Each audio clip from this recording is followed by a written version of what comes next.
The new Vauxhall Adam is the most customisable car ever, so I'm starting here with the clever configurator. There's quite a bit of choice.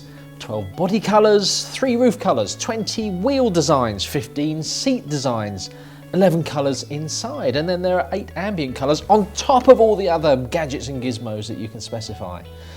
This might take some time.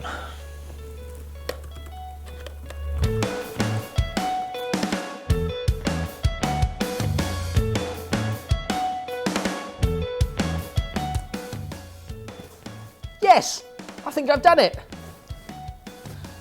Too late to drive the car now though. Have to wait till the morning.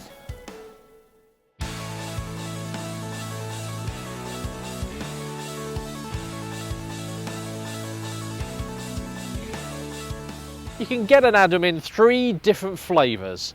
Glam, which is kind of the more luxurious version. Top of the range is the Slam, which is the slightly sportier. And this is, believe it or not, the bottom of the range, Jam, which is supposed to be young and funky. So better just take my jacket off for that one, maybe just undo another button. How's that?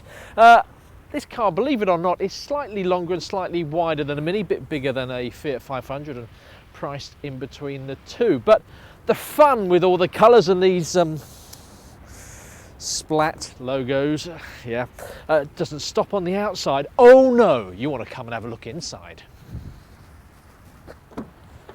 Right, let's just throw my jacket back there because frankly that's all it's good for, but more about that in a bit.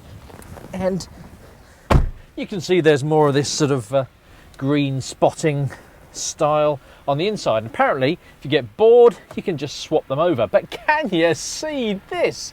The checkerboard ceiling. You can choose from a checkerboard ceiling or autumn leaves or a nice blue sky, and you can even have Rolls-Royce Phantom style LEDs, 47 little LEDs that will sit in the roof and light up, and you can combine it with a blue sky so you can have day or night however you feel. And that's what this car is all about. How do you feel? Do you feel sporty? Do you feel green? Do you feel yellow? Apart from that, quality is pretty good. Certainly on a par with the Mini. And it's a much more modern look. The dials are slightly retro, but with a slightly modern theme as well. They glow red, which is really nice. And this is something that I'm really keen on. A navigation system, an infotainment screen that costs £275.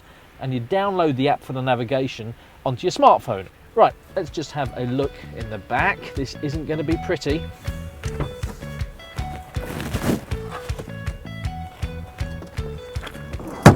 Seat slides forward, good. Squeeze in, yes. Whoa, look at the knee room. Couldn't possibly do anything other than the short trip home from the pub. And headroom isn't great for me. And okay, if you've got a couple of kids, they might be happy if you put the seat forward. And of course, as kids always desire, there are plenty of places to put a bottle of water there or there. But don't go asking your adult friends to spend too long in the back because they won't be friends for long. Of course, with a car that can be personalised, surely when there's so little space in the back, the boot's going to be huge, isn't it? So to open the boot, you press on the bottom of the Griffin, which is quite cute, but you know you're never going to get a particularly big boot when your parcel shelf's that size. It's not too bad. Let's look at a standard size carry-on piece of luggage, and that can go in. You'll probably get a couple of those in, and maybe a squashy bag as well. And of course you can put the seats down, but let's be honest, it's not going to be that much help when you go to IKEA.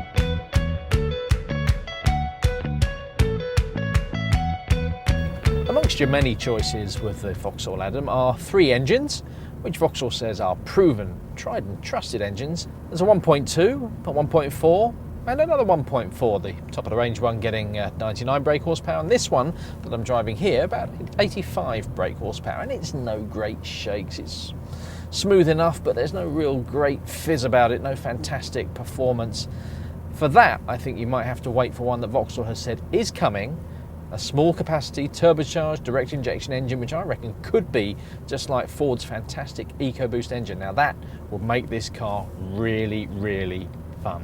When we get the Adam in the UK, it won't feel quite the same as these left-hand drive cars that we're driving in Portugal, because Vauxhall will be fettling the Adam It'll be tweaking the steering, which could do with it a little bit, and the ride will be slightly softer, but still quite fun to drive. And that's what this car is all about. It just needs a little bit more of the fun factor.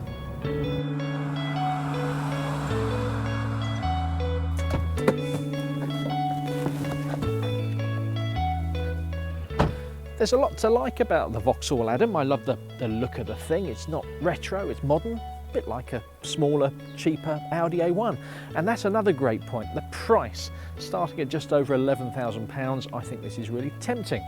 I wish it had a bit more pizzazz to drive, but if that isn't important to you, then I think it's worth considering. The only problem you'll have is which one do you choose?